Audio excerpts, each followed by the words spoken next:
Welcome to Heartbreaker, your love radio. What would you do if you were betrayed by the person you love? On a fateful morning, as the rising sun painted the oak leaves golden, visible from the kitchen window, James received an exciting response. Something that would change his life forever. A freshman college student just starting his course, he had just landed his first job, an achievement that filled him with pride. The icing on the cake of his life was Sophia, a classmate whose presence had become essential to him. Sophia, with her long brown hair that shimmered under the lab lights and her smile that easily brightened the room, had a way of seeing the world that fascinated James.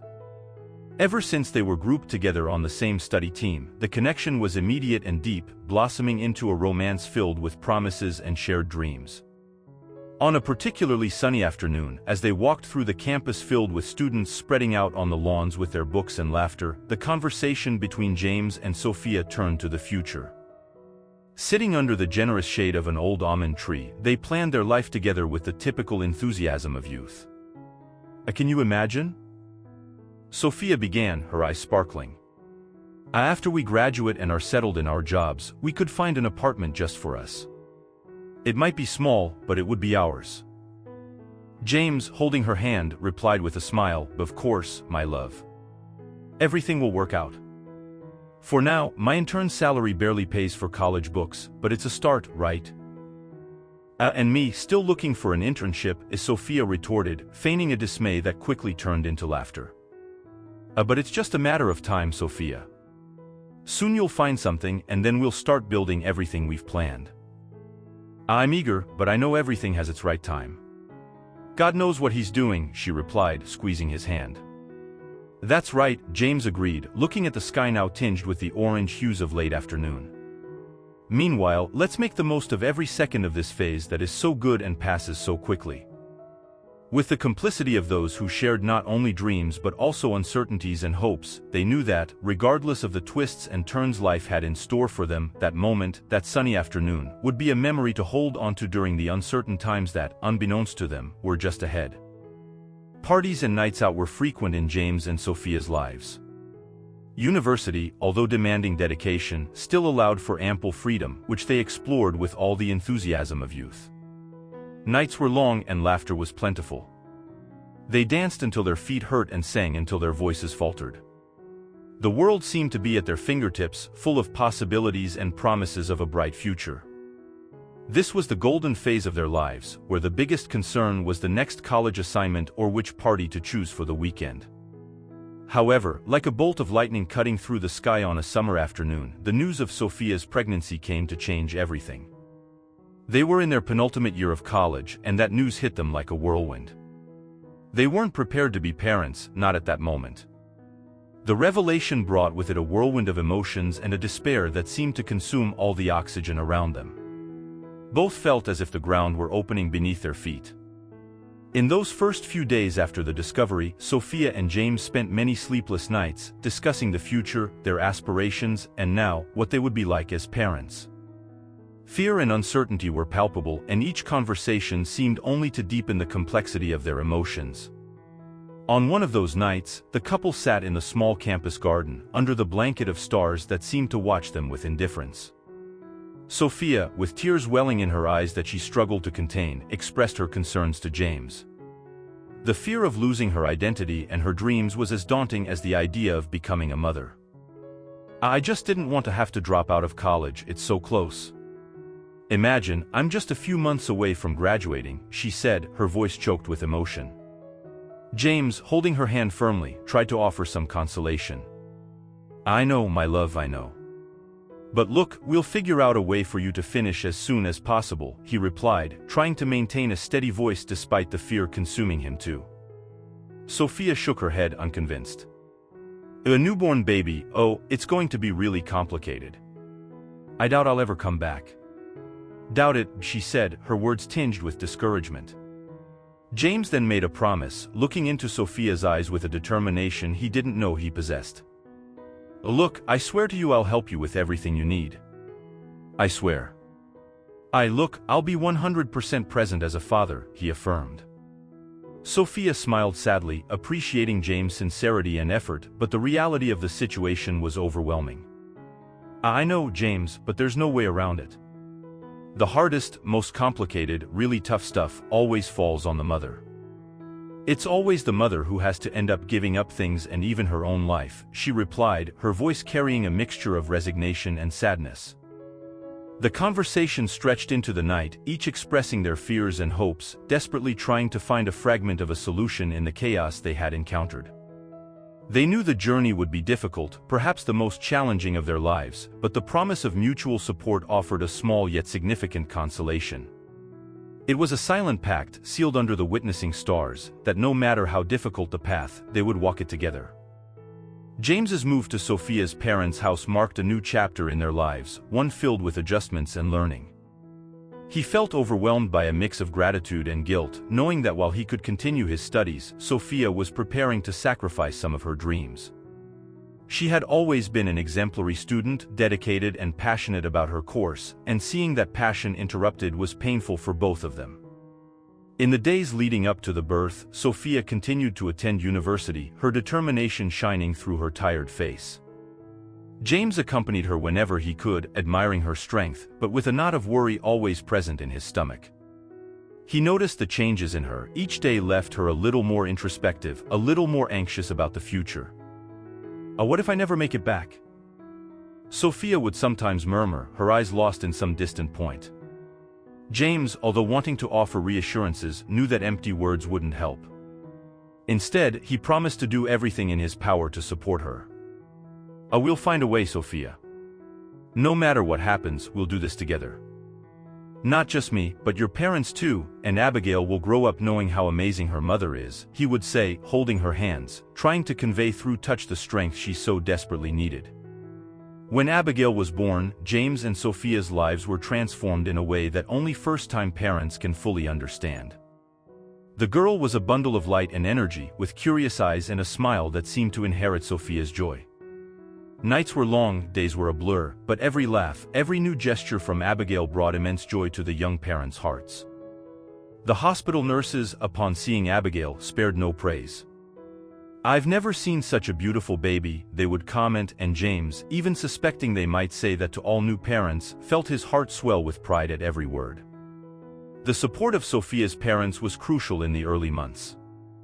They took turns caring for Abigail, allowing Sophia to rest and eventually think about how she could resume her academic life.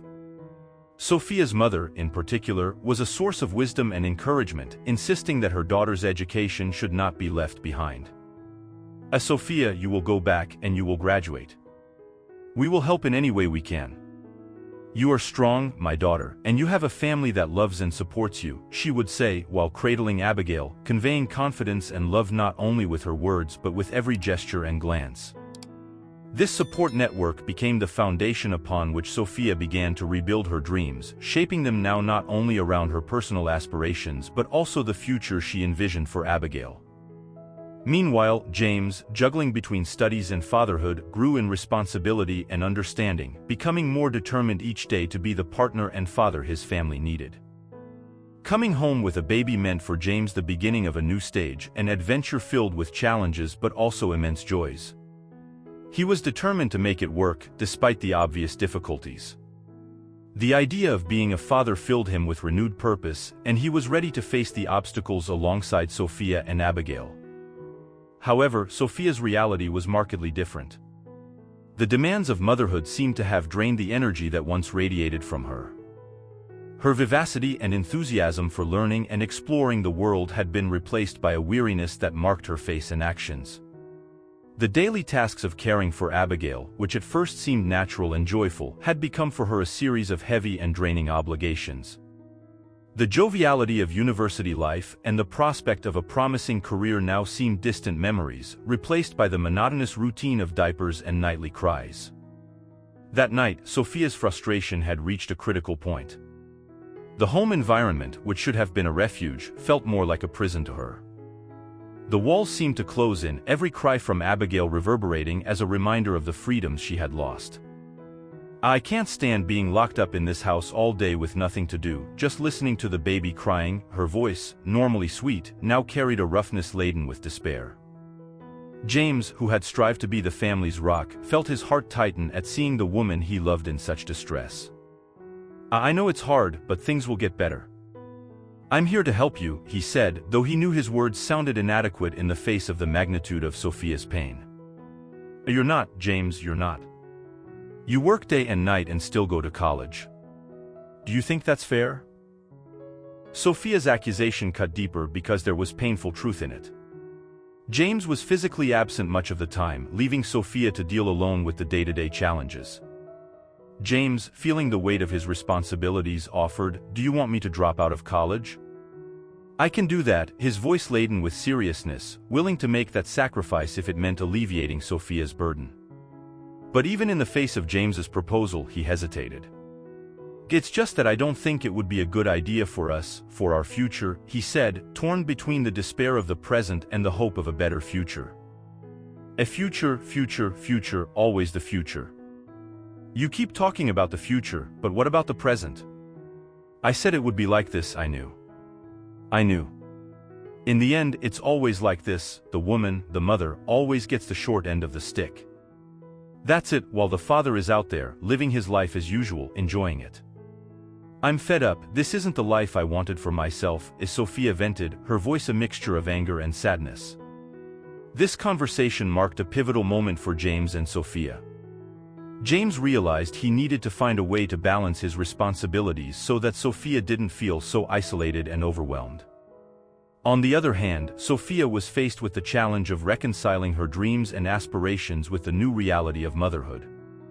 Together, they would have to navigate these turbulent waters, seeking a way to keep the family together and allowing both to find space to grow and flourish, even amidst the demands of early parenthood. The tension between James and Sophia evidenced a growing conflict, marked by emotional exhaustion and the disparity in daily responsibilities that motherhood imposed on Sophia, compared to James's continuation of his daily routine. James was aware of Sophia's exhaustion, and despite his commitments to work and school, he did his best at home. He was the one staying awake in the early hours, even though he had to face a long day ahead. Deep down, James suspected that Sophia felt some envy or anger towards him for almost completing college while she couldn't. When he suggested dropping out of his studies, James was serious. He neither wished nor believed he should do it, but if it would improve Sophia's state of mind, he was willing to sacrifice himself. However, it seemed that even that wouldn't be enough. This suspicion was painfully confirmed one morning when James woke up and found a letter from Sophia. Discovering the letter was a devastating blow to James, one of those moments that etch into memory, marked by brutal clarity. The morning he found the note, the sun had barely risen, spreading a soft light that painfully contrasted with the darkness that settled in his heart. Sophia's words, written in shaky handwriting, revealed the profound despair she felt, a despair she had hidden behind tired smiles and empty words of encouragement that now sounded hollow. Sophia wrote about her struggle to reconcile her youthful dreams with the overwhelming reality of early motherhood. She spoke of feeling trapped, not only physically at home but also by expectations and responsibilities that seemed to suffocate her. Her words overflowed from the page with raw and harsh honesty for James. The decision to leave James with Abigail was not taken lightly. Sophia explained that this choice reflected her need to rediscover herself as a woman. "I know you can take care of her, give her the love and security that I can't find in myself right now. Please take care of our little girl." James, sitting at the kitchen table with the letter in his hands, felt a mix of anger, confusion, and above all, a profound fear. How could he take care of Abigail alone? The idea of Sophia leaving tore his heart apart. He reflected on all the moments when he might have failed to see the depth of her suffering, trapped in his own responsibilities and challenges. In the days that followed, James had to quickly learn to balance his work, his studies, and now, full-time care for Abigail. Every household chore, every smile from Abigail, every sleepless night, was a constant reminder of Sophia's absence. He tried to reach out to her, leaving messages and trying to understand where she might have gone, but Sophia had disconnected completely, leaving only the echo of her last written words. On those long nights, while rocking Abigail to sleep, James thought of the woman he loved, hoping she would find her way back to them, but also fearing what the future might bring. The pain of separation was sharp, but there was also an emerging determination in James to be the father Abigail needed, to build a life for his daughter filled with love and security, even in Sophia's absence. This period transformed James, not only in his daily responsibilities but in his understanding of the complexity of human emotions, the fragility of relationships, and the strength needed to move forward when part of your world crumbles. While James struggled to adjust to the new reality of being a single father, Sophia embarked on a completely different path. She had decided to rebuild her life away from the responsibilities she felt as a young mother, seeking to rediscover the freedom she believed she had lost. After the abrupt departure, she cut almost all ties, maintaining only sporadic and tense conversations with James, which always ended in misunderstandings and reaffirmations of her decision not to return. Over time, Sophia began to explore new relationships, going out with different people in an attempt to fill the void she felt. She frequented bars, parties, and other social events, places she had previously avoided because of motherhood. On these occasions, she seemed to be seeking something she wasn't even sure what it was, perhaps a way to assert her independence or rediscover a part of herself that she felt had been lost. Eventually, Sophia found a new partner. He was different from James, someone who shared her desire to live without constraints, someone who seemed to understand her need for freedom. Together, they embarked on a life that for Sophia represented everything she thought she wanted, without major responsibilities, focused on the present and her own needs. Meanwhile, at home, Sophia's mother was torn between sadness for her daughter's choice and dedication to her son-in-law and granddaughter. She couldn't fully understand Sophia's decision, but she did what she could to support James. She became a motherly figure for both him and Abigail, helping him with the baby's daily care and offering him a friendly shoulder in moments of greatest discouragement. James, on the other hand, faced each day with a mixture of pain and determination. He devoted himself to Abigail, ensuring that she felt loved and stable despite her mother's absence. James saw fatherhood as his primary mission, focusing all his energies on being the best father possible. Every smile from Abigail was a reward, every new development a victory. He read about parenting, talked to other fathers in support groups, and strived to create a nurturing and stimulating environment for his daughter. The contrast between James and Sophia's lives could not be more pronounced. While Sophia sought to lose herself in new experiences, James found a renewed purpose in the responsibility of raising Abigail alone. Although the path was difficult, James knew that every choice he made was in the best interest of his daughter, providing her with the stability and love that Sophia had not been able to offer. Over the years, James witnessed Abigail's growth not only in stature but also in spirit. Her resilience, her relentless curiosity, and her affection surprised and delighted him every day. James, in turn, had become more than just a father. He was a friend, a mentor, and his daughter's greatest advocate. Life, as he learned, does not halt in the face of challenges, and with his hard work and dedication, James finally managed to improve his financial situation. After years of effort and saving, he bought a small apartment, a home for him and Abigail, away from the complications of the past and full of promises for the future.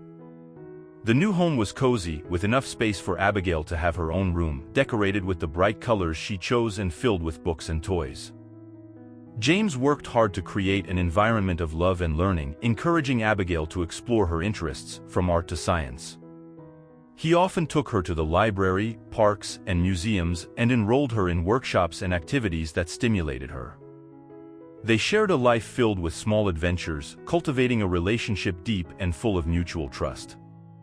Sophia's temporary reappearance when Abigail was 4 had been a test for James, but he handled it with maturity and a focus on his daughter's well-being. Although Sophia had left again, leaving only a trail of confusing memories, James preferred to focus on the present and the future he could build with Abigail. As Abigail grew older, her questions about Sophia became deeper and more reflective. James always answered honestly, without hiding the reality, but also without instilling any resentment. He explained that Sophia's choices were complex and personal, and that, despite everything, each person should be respected for their decisions, even if they are not understood by everyone. "If you ever want to find your mother, I'll be by your side," James said, holding Abigail's hand, promising his unconditional support. These words were more than a promise, they were the foundation of the emotional security he wished for his daughter. Today, with Abigail already 9 years old, James's life is filled with pride and contentment. Watching his daughter grow up in a healthy and happy environment gives him immense peace. He knows that the roads of the future may bring new challenges, but he is also aware that the love and trust they have built together are the true essence of their family. This bond, forged in years of dedication and love, is the true treasure of James's life, and he wouldn't trade it for anything in the world.